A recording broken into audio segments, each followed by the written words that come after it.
नमस्कार विद्यार्थी मित्रांनो.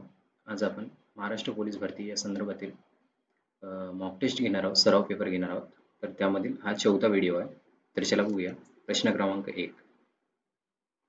प्रश्न क्रमांक 1 काय म्हणतो? 6 मजूर 5 दिवसात 6 मजूर 5 दिवसात एक विहीर खणतात, तर 10 मजूर तीच विहीर किती दिवसात खणतील? ठीक आहे. तर याच्यासाठी एक शॉर्टकट फॉर्म्युला आहे. जुने मजूर जुने दिवस गुणिला जुने तास. ठीक आहे. आता आपल्याला इथं 5 दिवस काही प्रश्न असतात, त्यामध्ये काय असते की 5 दिवसात अ, जर एका दिवशी 3 तास विहीर खणत असतील तर असे तास वगैरे दिलेले असतात. ठीक आहे.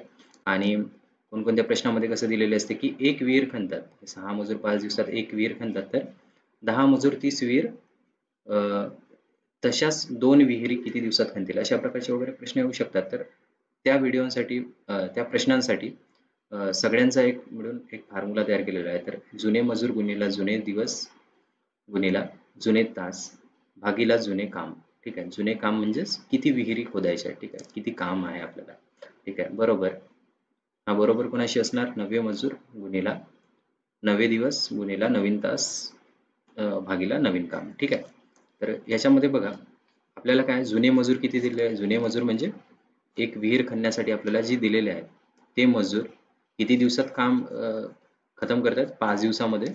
आणि तर 10 मजूर जर असतील तर किती दिवसात काम खतम करतील? ठीक आहे.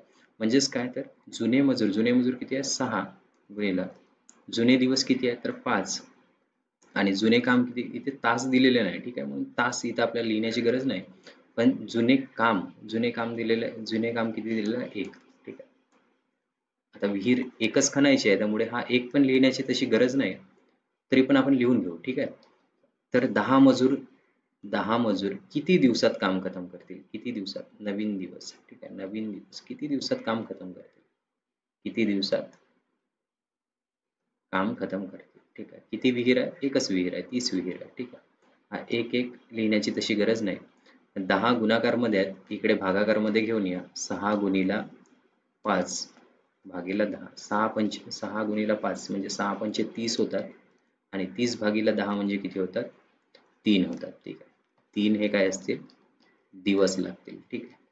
3 हे नवीन दिवस असतील. म्हणजेच 10 मजुरांना 30 विहीर खणण्यासाठी किती दिवस लागतील? तर 3 दिवस लागतील. म्हणजे आपला पर्याय क्रमांक कोणता असेल? ब हा बरोबर उत्तर असेल. ठीक. तर चला बघूया पुढील प्रश्न. 8 मजूर 12 दिवसात एक भिंत बांधतात. ठीक आहे. 8 मजूर 12 दिवसात एक भिंत बांधतात. तर 6 मजूर काम करायला लागले तर 30 भिंत किती दिवसात बांधतील? ठीक आहे. 8 मजूर 12 दिवसात 8 मजूर म्हणजेच काय? जुने मजूर जुने दिवस, जुने मजूर जुने दिवस आणि जुने काम. बरोबर. नवीन मजूर गुणिला नवीन दिवस. नवीन दिवस आपल्याला काय करायचे आहे? काढायचे आहेत. किती दिवस लागतील म्हणून आपल्याला काढायचे आहेत. ठीक आहे. दिवस आपल्याला काढायचे आहेत. आणि 30 भिंत बांधण्यासाठी म्हणजे एकच भिंत असेल. ठीक आहे. लिहिण्याची गरज नाही. 6 भागाकारात घेऊन या. 8 गुणिला 12 हे गुणाकारात आहेत, हे बरोबर चिन्हाच्या इकडे येतील म्हणजे भागाकारात येतील. बरोबर. आपल्याला नवीन दिवस भेटून जाईल. काय होईल? तर 6चा भाग 12 मध्ये जाईल 2 वेळा आणि 8 गुणिला 2 किती होणार? तर 8 दुने 16 हे आपले काय होतील? दिवस होतील. ठीक आहे. म्हणजेच आपलं उत्तर काय आला? तर 30 भिंत बांधण्यासाठी किती दिवस लागतील 6 मजुरांना? 16 दिवस लागतील. म्हणजे पर्याय क्रमांक सी हा आपला योग्य उत्तर आहे. ठीक आहे. तर चला बघूया पुढील प्रश्न. पुढील प्रश्न काय म्हणतो? याचा फॉर्म्युला आहे. मग अशी आपण एक सूत्र घेतला ना, तो सूत्र आहे. ठीक आहे. त्याच्यानंतरचा आहे प्रश्न. 12 मजूर 18 दिवसात एक पूल बांधतात. 12 मजूर आहे ते एका 18 दिवसात एक पूल बांधतात. तर 9 मजूर काम करायला लागले तर तोच पूल बांधण्यासाठी किती दिवस लागतील? ठीक आहे. तोच फॉर्म्युला आहे आपल्याजवळ. जुने मजूर जुने दिवस जुने तास भागीला जुने काम. तसंच आहे नवे मजूर नवीन दिवस नवीन तास भागीला नवीन काम. ठीक आहे. तर 12 मजूर गुणिला 18 येईल. बरोबर किती येणार? 9 मजूर गुणिला आपल्याला याचे दिवस काढायचे. 9 मजुरांना किती दिवस लागतील? 12 मजुरांना 18 दिवस लागतात. तर 9 मजुरांना किती दिवस लागतील? ठीक आहे. 9 गुणाकारात आहेत, इकडे येतील. भागाकारात होतील. 18 भागीला 9 होऊन जाईल बरोबर. इकडे राहील दिवस. ठीक आहे. म्हणजेच काय 9चा भाग गेला ह्या 18 मध्ये. 18 मध्ये 2 वेळा आणि 12चा गुणाकार 2 वेळा म्हणजे 12 दुणे 24 म्हणजे आपले काय झाले दिवस झाले. म्हणजेच 9 मजुरांना ह्या 9 मजुरांना काम करायला लागले तर पूल बांधण्यासाठी किती दिवस लागतील तर 24 दिवस लागतील. म्हणजेच पर्याय क्रमांक सी हा आपला काय असेल योग्य उत्तर असेल. ठीक आहे. त्यानंतरचा प्रश्न आहे राजू एकटे काम 15 दिवसात पूर्ण करतो. राजू एक काम आहे राजूकडे, ते काम राजू किती दिवसात पूर्ण करतो 15 दिवसात. ठीक आहे. राजू 15 दिवसात काम खतम करतो. सुरेश तेच काम, सुरेश नावाचा दुसरा व्यक्ती आहे, तो तेच काम किती दिवसात खतम करतो. सुरेश 10 दिवसात खतम करतो. जर दोघांनी मिळून काम सुरू केले. ठीक आहे. एका वेळेस जर सुरुवात केली कामाला तर किती दिवसात पूर्ण करते. ठीक आहे. राजूला लागतात तो काम खतम करायला 15 दिवस आणि सुरेशला लागतात 10 दिवस. ठीक आहे. तर दोघंही जर सुरू केले एका वेळेस तर किती वेळ लागेल. तर त्याच्यासाठी एक शॉर्टकट फॉर्म्युला आहे. कोणता फॉर्म्युला आहे तर बघा किती दिवस लागतील, किती टाइम लागेल. तर ते बघा टाइमचा फॉर्म्युला आहे काय आहे, याला आपण समजून घेऊ ए आणि याला समजून घेऊ बी. याचा फॉर्म्युला आहे ए गुणिला बी भागिला ए अधिक बी. ठीक आहे. ए गुणिला बी म्हणजेच काय, ए ची किंमत आहे 15, बी ची किंमत आहे 10 आणि या दोघांची काय करायची बेरीज करायची. ठीक आहे. वरती काय करायचं अंशामध्ये यांचा गुणाकार करायचा, खाली बेरीज करायची. ठीक आहे. काय होईल 15 गुणिला 10 भागिला 15 अधिक 10 किती होतात 25 होतात. आता बघा 5चा भाग 25 मध्ये जातो 5 वेळा. ठीक आहे. आणि 10 मध्ये जातो 2 वेळा. यास 5चा भाग 15 मध्ये जातो 3 वेळा. म्हणजे आपल्याजवळ काय उरला 3 गुणिला काय उरलं 2. म्हणजेच 3 गुणिला 2 किती होतात 3 गुणिला 2 होतात 6. म्हणजेच किती दिवस लागतील काम पूर्ण होण्यास तर 6 दिवस लागतील. म्हणजे आपला पर्याय क्रमांक कोणता असेल ब असेल. ठीक आहे. त्यानंतरचा प्रश्न आहे प्रिया एकटे काम 12 दिवसात पूर्ण करते. प्रिया एकटे काम एक काम आहे जे 12 दिवसात पूर्ण करते. तर सोनू तेच काम 18 दिवसात पूर्ण करते. ठीक आहे. प्रिया 12 दिवसात पूर्ण करते आणि सोनू तेच काम किती 18 दिवसात पूर्ण करते. ठीक आहे. तर दोघे मिळून किती दिवसात पूर्ण करतील. ठीक आहे. तर याच्यासाठी शॉर्टकट फॉर्म्युला आहे, तोच फॉर्म्युला सांगितलं होतं तुम्हाला. दोघांचा काय करायचा गुणाकार करायचा. ठीक आहे. दोघांचा काय करायचं या दोघांचा काय करायचं गुणाकार करायचं. हे दिलेलं आहे आपल्याला दिवस प्रिया आणि सोनू. काय करायचे गुणाकार करायचा 12 गुणिला 18 आणि भागाकारात काय करायचं यांची बेरीज करायची 12 अधिक 18 म्हणजेच काय होईल 12 गुणिला 18 आणि खाली येतील 12 अधिक 18 म्हणजेच किती होतील 30 होतील. बघा या 30 मध्ये 6चा भाग जातो 5 वेळा आणि 12 मध्ये 6चा भाग जातो 2 वेळा. ठीक आहे. आता बघा 18 गुणिला 2 किती होतात 18 दुणे 36 आणि भागीला किती आहे 5 आहे. 5चा भाग 36 मध्ये जाऊ द्या किती मिळतील आपल्याला 36 मध्ये 5चा भाग गेला 5 7 35 राहिले 1. आता वरून आपण काहीच नसताना आपण 0 घेतो म्हणून आपण इथं काय लावू पॉइंट लावू 5 दुणे 10 म्हणजे आपला उत्तर किती आला तर 7.2 7.2 आपला उत्तर आहे. म्हणजेच काय 7.2 दिवस लागतील आपल्याला. ते दोघे जणी मिळून जर काम करतील तर 7.2 दिवस लागतील. ठीक आहे. त्यानंतरचा प्रश्न आहे 2 मजूर एक काम 24 दिवसात पूर्ण करतात. तर जर 3 मजूर तेच काम करत असतील तर ते किती दिवसात पूर्ण करतील. ठीक आहे. 2 मजुरांना सांगितलं होतं तुम्हाला फॉर्म्युला जुने मजूर गुणिला जुने दिवस बरोबर नवीन मजूर गुणिला नवीन दिवस किती लागतील बघा. आता हे गुणाकारात आहेत 3 इकडे भागाकारात घेऊन या 2 गुणिला 24 भागीला 3 बरोबर नवीन दिवस म्हणजेच काय होईल 3चा भाग जाईल 24 मध्ये 8 वेळा आणि 8चा गुणाकार 2 वेळा म्हणजेच 8 दुणे 16 म्हणजे किती दिवस लागतील तर 16 दिवस लागतील. ठीक आहे, म्हणजे पर्याय क्रमांक बी हा आपला योग्य उत्तर आहे. ठीक आहे. त्यानंतरचा प्रश्न आहे, 60 मीटर बाजू असलेल्या चौरसाकृती बागेभोवती. चौरसाकृती बाग आहे एक. चौरसाकृती म्हणजे ज्याच्या, चौरस म्हणजे काय, तर ज्याच्या चारही बाजू काय असतात, समान असतात, त्याला आपण चौरस म्हणतो. ठीक आहे. तर ह्या चौरसाकृती एक बाग आहे, बगीचा आहे. त्या बगीच्याभोवती कंपाऊंड वॉल बांधायची, आपल्याला भिंत बांधायची आहे. एक भिंत बांधायची आहे. तर एकूण किती मीटर लांबीची भिंत बांधावी लागेल? किती मीटर लांबीची भिंत बांधावी लागेल म्हणजेच काय, हे जे तुम्हाला साईड दिसतात, हे बाजू दिसतात, ह्या बाजूला काय बांधायचे, भिंत बांधायची. ह्या बाजूला, ह्या बाजूला, ह्या बाजूला आणि ह्या बाजूला. ठीक आहे. चारही बाजूला भिंत बांधायची आहे. म्हणजेच आपल्याला काय करायचं आहे बघा, या चौरसाची परिमिती काढायची आहे. आणि चौरसाच्या परिमितीचा सूत्र आपल्याला माहित आहे काय आहे, परिमिती बरोबर 4 गुणिला बाजू, 4 गुणिला बाजू. आता एक बाजू दिलेली आहे आपल्याला, सगळ्या बाजू समान असतात, आणि एक बाजू दिलेली आहे 60 मीटर म्हणून. ठीक आहे. मग दुसरी 60 मीटर असणार, तिसरी 60 मीटर, चौथी 60 मीटर. ठीक आहे. सूत्रामध्ये टाकून घ्या, 4 गुणिला बाजू किती आहे, 60. म्हणजेच काय होईल, 6 चौक 24. म्हणजेच काय, 240 मीटर लांबीची काय भिंत बांधावं लागणार आपल्याला. ठीक आहे. त्यानंतरचा प्रश्न आहे, त्यानंतरचा प्रश्न काय म्हणतो, 50 मीटर, 50 बाय 30, 50 बाय 30 माप असलेल्या आयताच्या बागेभोवती एक आयताकृती बाग आहे.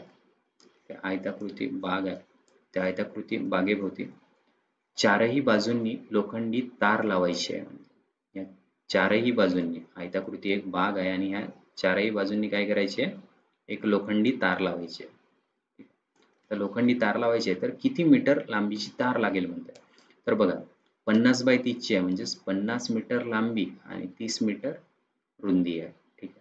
आता बघा, आयत म्हणजे काय असतो, याच्या विरुद्ध बाजू असतात ना, ह्याच्या विरुद्ध बाजू असतात, त्या काय असतात, समान असतात, आणि विरुद्ध बाजू काय असतात, समान असतात. ठीक आहे. तर बघा, याच्या परिमितीचा एक फॉर्म्युला आहे, 2 गुणिला लांबी अधिक रुंदी. ठीक आहे. 2 गुणिला लांबी अधिक रुंदी. याच्या परिमितीचा फॉर्म्युला काय होईल, 2 गुणिला लांबी किती आहे, 50, अधिक रुंदी किती आहे, 30. किती होईल, 2 गुणिला 50 अधिक 30, 80, आणि 2 गुणिला 80 किती होतात, 160 होतात. याची परिमिती किती होईल, 160. म्हणजेच आपल्याला परिमिती म्हणजे काय, तर त्याच्या चारही बाजूंची बेरीज. ठीक आहे. म्हणजे त्याच्या चारही बाजूला किती मीटर तार लागेल, तर किती मीटर तार लागेल, तर 160 मीटर तार लागेल. ठीक आहे. त्यानंतरचा प्रश्न आहे, जर एका चौरसाकृती एक बाग आहे, त्या बागेची परिमिती 200 मीटर असेल. ठीक आहे. मग सारखाच एक प्रश्न दिलेला आहे, चौरसाकृती बाग आहे, म्हणजे चौरसाकृती बाग म्हणजे काय, तर चारही बाजू काय असतात, त्याच्या समान असतात. ठीक आहे. त्याची परिमिती दिलेली आहे आपल्याला, याची परिमिती दिलेली आहे. ठीक आहे. याची परिमिती दिलेली आहे. परिमिती म्हणजे याच्या चारही बाजूंची काय असते, बेरीज असते, याच्या चारही बाजूंची बेरीज. आता आपल्याला माहित आहे परिमितीचं सूत्र काय आहे, परिमिती बरोबर 4 गुणिला बाजू, आणि परिमिती आपल्याला दिलेली आहे, आणि आपल्याला काय काढायचे म्हणतात, तर त्या बागेची एक बाजू काढायची आहे. बाजू काढायची आहे. बघा, परिमिती दिलेली आहे 200 बरोबर 4 गुणिला बाजू. आता ह्या साईडची एक किंमत आहे, ते आपल्याला दुसऱ्या साईडला न्यायचं आहे, ह्या साईडला न्यायचं आहे. पण ही गुणाकारात आहे, तर ती कशामध्ये जातील, भागाकारात जाईल. ठीक आहे. 200 भागीला काय होईल, 4 होईल. बरोबर, बाजू 200 भागीला 4 म्हणजे 4 ना भागायचं 200 ला किती वेळ होईल, 50. म्हणजेच काय, एका बाजूची किंमत किती आहे, एक बाजू कितीची असणार, 50 मीटरची असणार. ठीक. पर्याय क्रमांक सी हा आपला काय असेल, योग्य उत्तर असेल. त्यानंतरचा प्रश्न आहे, 35 मीटर लांब व 25 मीटर रुंद असलेल्या आयताच्या मैदानाभोवती 2 फेऱ्या मारायच्या होत्या, तर किती मीटर अंतर कापावे लागणार. बघा, एक आयताकृती मैदान आहे, आयताकृती मैदान आहे. ठीक आहे. आयताकृती मैदान म्हणजेच काय, त्याच्या विरुद्ध बाजू काय असतात, समान असतात. ठीक आहे. विरुद्ध बाजू काय असतात, समान असतात. हे आणि ही बाजू समान असते, ही आणि ही बाजू समान असते. ठीक आहे. तर लांबी दिलेली आहे 35 आणि रुंदी दिलेली आहे 25. म्हणजे ही 25 ची आहे, तर ही पण 25 होणार. ही 35ची आहे तर ही पण 35 होणार. ठीक आहे. आता बघा याच्यात 2 फेऱ्या मारायच्या. 35 अधिक 25 अधिक 35 अधिक 25 गुणिले 2 करा. बघा याचा आयताचा डायरेक्ट आपल्याला फॉर्म्युला माहित आहे. आयताची परिमितीचा फॉर्म्युला आहे. परिमिती बरोबर, परिमिती म्हणजे काय तर चारही बाजूंची बेरीज. ठीक आहे. तर 2 गुणिले लांबी अधिक रुंदी. लांबी किती आहे? लांबी दिलेली आहे आपल्याला 35 मीटर अधिक रुंदी दिलेली आहे 25 मीटर. किती होणार? 2 गुणिले 35 अधिक 25 किती होतात? तर 35 अधिक 5 40 आणि 20 60. ठीक आहे. 2 गुणिले 60 म्हणजेच 120. 120 मीटर परिमिती झाली. म्हणजेच काय याच्या भोवती जर आपल्याला फेऱ्या मारायच्या असतील, एक फेरी मारायची असेल तर किती मीटर अंतर कापावं लागेल आपल्याला? 120 मीटर अंतर कापावं लागेल. पण बघा आपल्याला 2 फेऱ्या मारायच्या आहेत. तर एक फेरी मारताना 120 मीटर अंतर कापावं लागतं. 2 फेरी मारताना किती मीटर अंतर कापावं लागेल? तर 2 न गुणाकार करावा लागेल. म्हणजेच काय? 20 0 0 12 2 24 म्हणजेच 240 मीटर काय अंतर आपल्याला कापावे लागतील. ठीक आहे. म्हणजे 240 मीटर अंतर पार करावं लागतील. ठीक.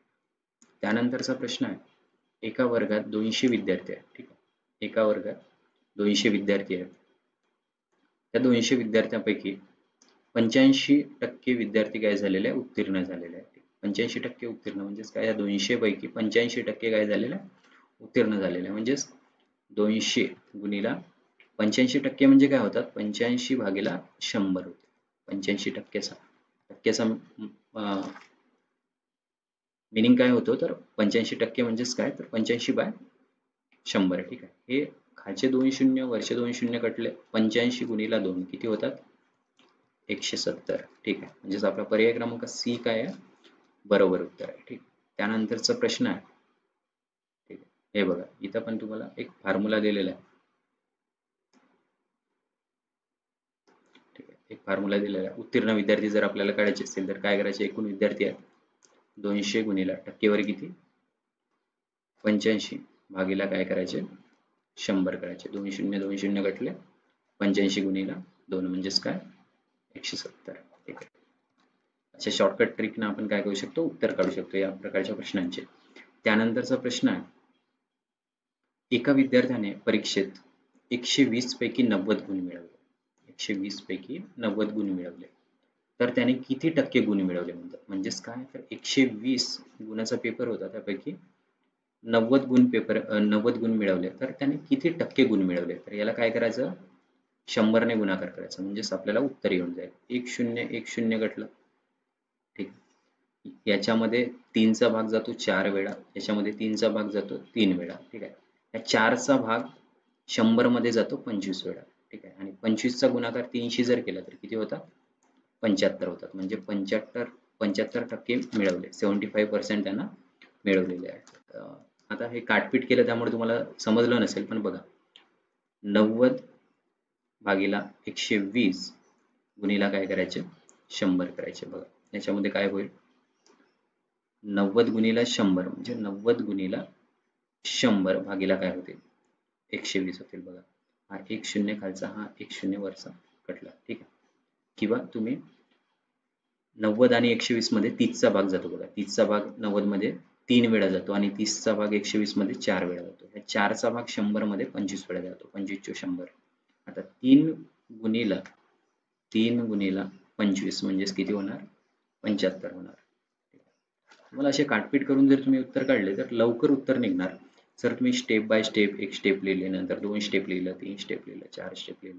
ठीक आहे. परीक्षेमध्ये आता आपल्याला टाइम कमी असतो आणि एवढ्या स्टेप बाय स्टेप लहान मुलांसारखे लिहायची आपल्याला गरज नसते. आपल्याला फक्त उत्तर काढणे असतं. ठीक आहे. त्यामुळे जेवढं शॉर्टकट करता येईल तेवढं करायचा प्रयत्न करा. ठीक आहे. म्हणजे आपला पर्याय क्रमांक कोणता बरोबर असेल तर पर्याय क्रमांक सी आपला योग्य उत्तर असेल. ठीक आहे. त्यानंतरचा प्रश्न आहे, बघा इथं तुम्हाला सूत्र पण दिलेलं आहे. टक्केवारी जर आपल्याला काढायची असेल तर मिळवलेले गुण घ्यायचे. 90 गुणिला काय करायचं? 100 करायचं आणि भागीला एकूण गुण किती आहेत? एकूण गुण आहेत 120. ठीक आहे. तर याला सॉल्व्ह करायचं. आपल्याला काय मिळून जाईल? टक्केवारी मिळून जाईल. ठीक आहे. त्यानंतरचा प्रश्न आहे, 21 गुणिला 21 गुणिला 21 गुणिला 23 गुणिला 25 गुणिला 27 गुणिला 29 वरील गुणाकाराचा एकक स्थानचा अंक काय येईल? ठीक आहे.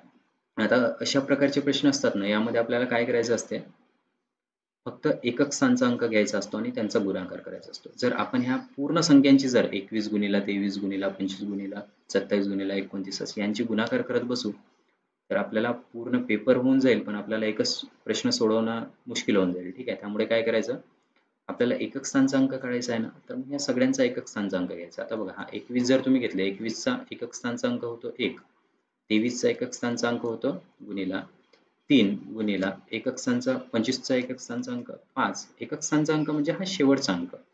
ठीक आहे. शेवटून पहिलावाला अंक असतो त्याला एकक स्थानचा अंक म्हणतो. ठीक आहे. गुणिला 27चा एकक स्थानचा अंक असतो 7 आणि 29चा एकक स्थानचा अंक आहे 9. ठीक आहे. आता बघा, यांची सगळ्यांची गुणाकार करत चला. 1 गुणिला 3. 1 गुणिला 3 किती होतात? 1 गुणिला 3 होते 3. 3 1 3. 5 गुणिला 7. ठीक आहे.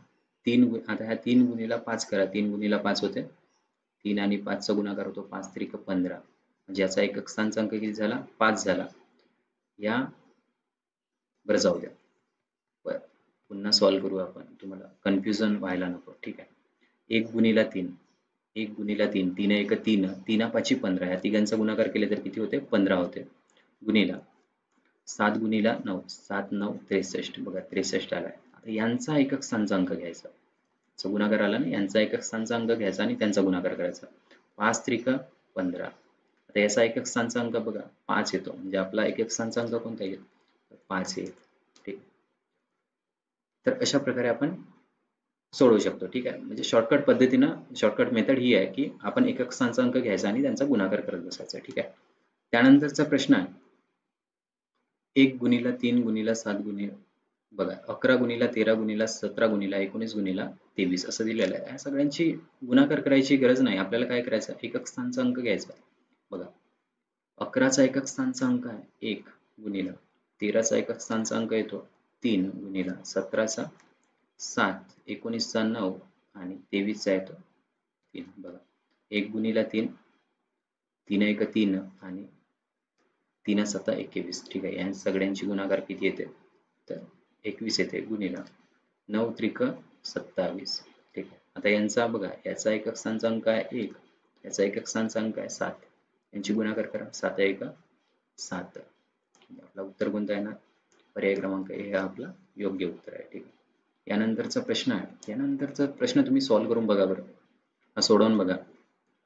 खूप सोपा प्रश्न आहे आणि याचा तुम्ही उत्तर काय करा? उत्तर कमेंट बॉक्समध्ये टाका. ठीक आहे. कमेंट बॉक्समध्ये टाका. म्हणजे मला लक्षात येईल की तुम्हाला प्रश्न समजत आहेत की नाही. ठीक आहे.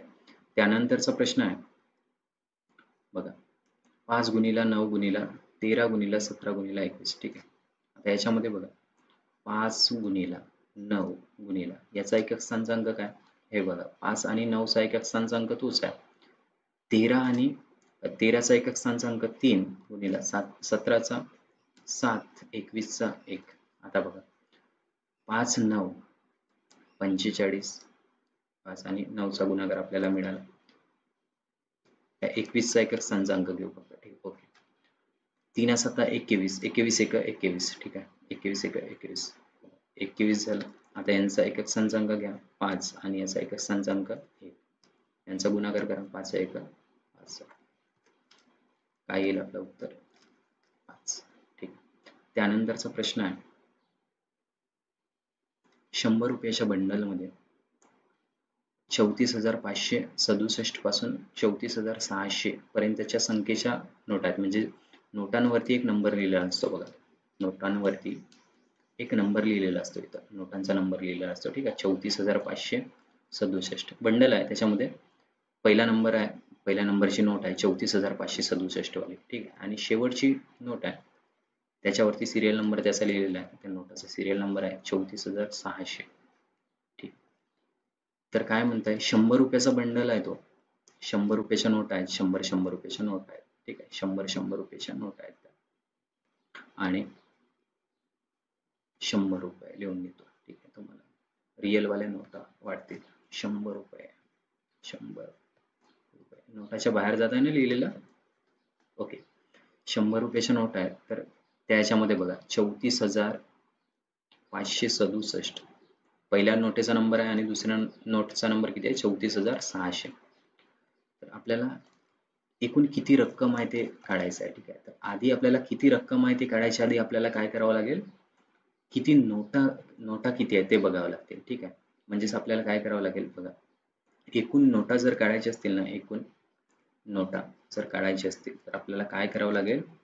ह्या शेवटचा जो नोटेवरील अंक दिसतो ना, हा 34,600, याच्यामधून आपल्याला मायनस करावं लागेल 34,567 मायनस करावं लागतील, अधिक 1 करावं लागेल, म्हणजे आपल्याला एकूण किती नोटा आहेत ते मिळतील. आता बघा, 34,600 याच्यामधून जर 34,567 हे जर तुम्ही मायनस कराल तर किती मिळतील बघा. 0 मधून 7 गेले, 0 मधून 7 नाही जात, 10 मधून 7 जातात, 3 राहतात. आपण ते हातचा घेतला होता इकडून, त्याला परत करून घेऊ. 10 मधून 7 गेले 3, हातचा 1, 6 मधून 6 गेले 0, 4 मधून 4 गेले 0, 3 मधून 3 गेले 0. ठीक आहे, किती उरले आपल्याजवळ? 33. यांची वजाबाकी किती आली? तर 33 अधिक 1, म्हणजे आपल्या एकूण नोटा किती आहेत? आपल्याकडे एकूण नोटा किती आहेत? एकूण नोटा आहेत 34. आणि कितीच्या नोटा आहेत? तर 100च्या नोटा आहेत. मग आपल्याला 100 न गुणाकार करावा लागेल, म्हणजेच आपल्याला किंमत मिळेल 100 गुणिले 3400. 3400 रुपये आपल्याकडे काय असेल? रक्कम असेल. एकूण रक्कम किती असेल? 3400 रुपये. म्हणजे पर्याय क्रमांक बी हा आपला योग्य उत्तर आहे. ठीक आहे, त्यानंतरचा प्रश्न आहे, एक बंडल आहे ज्यात 200 रुपयाच्या नोटा आहेत. नोटा बंडलमध्ये 2500 पासून 2500 पासून 2550 पर्यंतच्या संख्येच्या नोटा आहेत. ठीक आहे, त्यांचा सिरियल नंबर दिलेला आहे. तर त्या बंडलमध्ये एकूण रक्कम किती म्हणताय? 200च्या नोटा दिलेल्या, 200च्या नोटा दिलेल्या आणि त्याच्यामध्ये पहिल्या नोटेचा नंबर, सिरियल नंबर किती दिलेला आहे? तर 2500 आणि दुसऱ्या शेवटच्या नोटेचा नंबर 2550. ठीक, आपल्याला काय करावं लागेल? एकूण नोटा जर काढायचे असतील, एकूण नोटा काढायचे असतील तर काय करावं लागेल? शेवटच्या सिरियल नंबरमधून पहिलावाला सिरियल नंबर मायनस करावा लागेल, अधिक त्याच्यामध्ये 1 मिळवावा लागेल. ठीक आहे, म्हणजेच काय? 2550 मायनस 2500 जर केलं तर काय होणार? 0, वजा जर केलं तर 500. ठीक आहे, म्हणजेच काय? 50 यांची वजाबाकी दोघांची किती मिळत आहे? 50 अधिक 1 किती होणार? 51. ठीक आहे, म्हणजे 51 आणि कितीच्या नोटा आहेत? 200च्या नोटा आहेत. 200च्या नोटा आहेत म्हणजे किती होणार? 200 गुणिले 200 होणार. 200 गुणिले 51 करून बघा बरं. 200 गुणिले 51. ठीक आहे, 1000 1 1 1 दुने 2, 0 घेतलं 0 0 5 दुने 10. ठीक आहे, म्हणजेच काय होणार? यांची बेरीज जर केलं तर 0 2 0 1, म्हणजे 10,200. पर्याय क्रमांक बी हा आपला योग्य उत्तर आहे. ठीक आहे, त्यानंतरचा प्रश्न आहे, 200 रुपयाच्या बंडलमध्ये 10,500 पासून 10,600 पर्यंतच्या संख्येच्या नोटा आहेत. तर त्या बंडलमध्ये एकूण रक्कम किती? Same formula. काय करायचं? एकूण नोटा काढायचे. एकूण नोटा किती आहेत? एकूण नोटा काढायसाठी आपण नेहमी चुकतो. काय करतो आपण? या शेवटच्या सिरियल नंबर मधून पहिलावाला सिरियल नंबर मायनस करतो बघा. शेवटच्या सिरियल मधून पहिलावाला सिरियल नंबर मायनस करतो आणि तेवढ्याच नोटा आहे म्हणतो. जसं याच्यामधून जर मायनस केलं आपण, 6 मधून 1 गेला, 6 मधून 5 गेला 1 0 0. ठीक आहे, पण काय करतो? ह्या एवढ्या नोटा आहे म्हणतो, पण एवढ्या नोटा नसतात ऍक्च्युली. याच्यामध्ये एक मिळवायचं असते. ठीक आहे, 101 काय असतील? नोटा असतील. 101 नोटा असतील. कारण काय करतो आपण? याच्यामधून हे मायनस करतो, पण ह्या संख्येला आपण वगळत असतो. ठीक आहे, त्यामुळे आपल्याला ते 1 मिळवायचं असते. ठीक आहे, तर 101 नोटा आहेत आणि कितीच्या नोटा आहेत? तर 200च्या नोटा आहेत. आपल्याला काय करावं लागेल? 101 गुणिले 200 किती होतील बघा. 101 गुणिले 200. 2 शून्यचे 2 शून्य घेऊन घेतो इथं आधीच. बे 1 बे, बे 0 0, बे 1 बे, किती झाले? 20,200. म्हणजेच आपला काय? पर्याय क्रमांक सी हा आपला योग्य उत्तर आहे. ठीक आहे, त्यानंतरचा प्रश्न आहे, चार पुस्तकांची सरासरी दिलेली आहे. चार पुस्तकांची सरासरी किंमत आहे. सरासरी किंमत किती दिली आहे? 40 रुपये. चार पुस्तकांची आहे. चार पुस्तकांची सरासरी दिलेली आहे. सरासरी माहिती आहे ना सगळ्याला? सरासरी म्हणजेच काय? तर जेवढ्या पुस्तकांची आता एका पुस्तकाची किंमत असेल 10 असेल, दुसऱ्याची 20 असेल, तिसऱ्याची 30 असेल, चौथ्याची 40 असेल. तर यांची सरासरी जर काढायची असेल तर भागीला आपण काय करतो? जेवढे पुस्तक आहे तेवढ्यानं आपण भागतो. किती चार पुस्तक आहे ते 4 न भागत. आता बघा 10 अधिक 20 किती होतात? 30. 30 अधिक 30 60. 60 अधिक 40 किती होतात? 100. 100 भागीला 4 म्हणजे किती होतात? 25. म्हणजे त्या चारही पुस्तकाची किंमत किती झाली? 25 झाली. अशा प्रकारे आपण काढत असतो. आता आपल्याला प्रश्नामध्ये काय दिलेलं आहे? चार पुस्तकांची किंमत दिलेली आहे 40 रुपये. ठीक आहे. म्हणजे सरासरीचा फॉर्म्युला. ठीक आहे. सरासरीचा फॉर्म्युला सांगून देतो. सरासरी बरोबर काय असते? जेवढ्या संख्या आपल्याला दिल्या आहेत त्यांची बेरीज करतो आपण आणि भागीला काय करतो? एकूण संख्या आहेत त्या एकूण संख्या करतो. ठीक आहे. भागीला एकूण संख्या. आता बघा हे आपल्याला सगळ्यांची बेरीज किती येईल बघा. 40 सरासरी दिलेली आहे चार पुस्तकांची. ठीक आहे. एकूण पुस्तकं किती आहेत? 4 आहेत. तर आपल्याला त्या सगळ्यांची बेरीज, सगळ्यांची किंमत किती मिळेल? तर 4 भागाकारात आहे तिकडे घेऊन या. गुणाकारात येऊन जातील. 4 गुणिले 40 म्हणजे 40 गुणिले 4 बरोबर त्यांची सगळ्यांची बेरीज येऊन जाईल. चार पुस्तकांची किंमत मिळेल आपल्याला. 40 गुणिले 4 म्हणजे 4 म्हणजे किती होतात? 160 रुपये. हे काय होईल? चार पुस्तकांची किंमत. चार पुस्तकांची किंमत. ठीक आहे. आता 3 पुस्तकांची किंमत त्यानंतरच आहे आणि 3 पुस्तकांची किंमत दिलेली आहे. सरासरी किंमत दिलेली आहे 30 रुपये. म्हणजेच बघा सरासरी दिलेली आहे. सरासरीचा फॉर्म्युला आपल्याला माहिती आहे. सरासरी बरोबर सगळ्या पुस्तकांची काय करतो? सगळ्या पुस्तकांची. आता ह्या तीनही पुस्तकांची काय करायची? तीन पुस्तकांची किंमत घ्यायची आहे. भागीला काय करायचं? किती पुस्तक आहे? 3 पुस्तकं. भागीला 3 करायचे. सरासरी याची दिलेली आहे 30 रुपये. म्हणजेच काय करावं लागेल? हे 3 भागाकारात आहेत इकडे घेऊन येऊ गुणाकारात येतील म्हणजे 30 गुणिले 3 होतील. हे कोणाची होतील? 3 पुस्तकांची किंमत होईल. 3 पुस्तकांची किंमत होईल. 3 पुस्तकांची किंमत बघा 30 त्रिक 90. 90 रुपये काय झाले? 3 पुस्तकांची किंमत. चार पुस्तकांची किंमत किती आहे? 160 रुपये. म्हणजे 160 मधून काय करावं लागेल? 90 मायनस करावं लागेल. म्हणजे आपल्याला चौथ्या पुस्तकाची किंमत मिळेल. 160 मधून 90 गेले किती राहतात? 70 रुपये. म्हणजे 70 रुपये हे चौथ्या पुस्तकाची किंमत असेल. ठीक आहे. त्यानंतरचा प्रश्न आहे 5 पुस्तकांची सरासरी किंमत दिलेली आहे 50 रुपये. 5 पुस्तकांची सरासरी किंमत दिलेली आहे 50 रुपये. बघा सरासरीचा फॉर्म्युला आता सांगितला होता. सगळ्यांची काय करतो आपण? बेरीज करतो. आता 5 पुस्तकांची सरासरी करायची आहे म्हणजे 5 पुस्तकांची काय असणार? किमतीची बेरीज असणार. 5 पुस्तकांची काय असणार? किंमत असणार.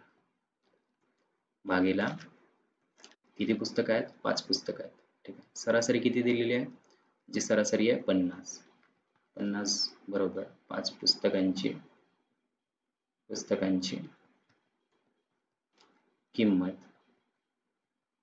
भागीला 5. या 5 ला भागाकारात आहेत. बरोबर चिन्हाच्या इकडे या नंतर गुणाकारात येतील म्हणजेच काय? 50 गुणिले 5 बरोबर 5 पुस्तकांची किंमत. 5 पुस्तकांची किंमत. 50 गुणिले 5 किती होतात? 250.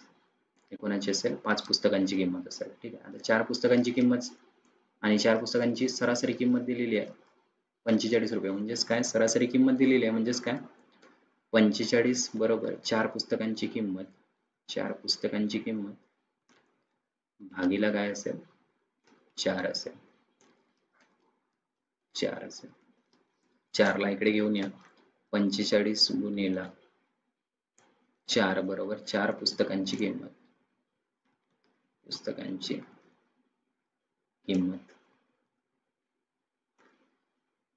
गुणिले 4 म्हणजे किती होतात? 180. 45 दुणे 90, 90 दुणे 180 म्हणजे 180 हे कोणाची आहे? 4 पुस्तकांची किंमत आहे. ठीक आहे. 4 पुस्तकांची किंमत. तर आपल्याला 5 पुस्तकांची किंमत दिलेली आहे आणि 4 पुस्तकांची किंमत दिलेली आहे. किती मिळाली आहे?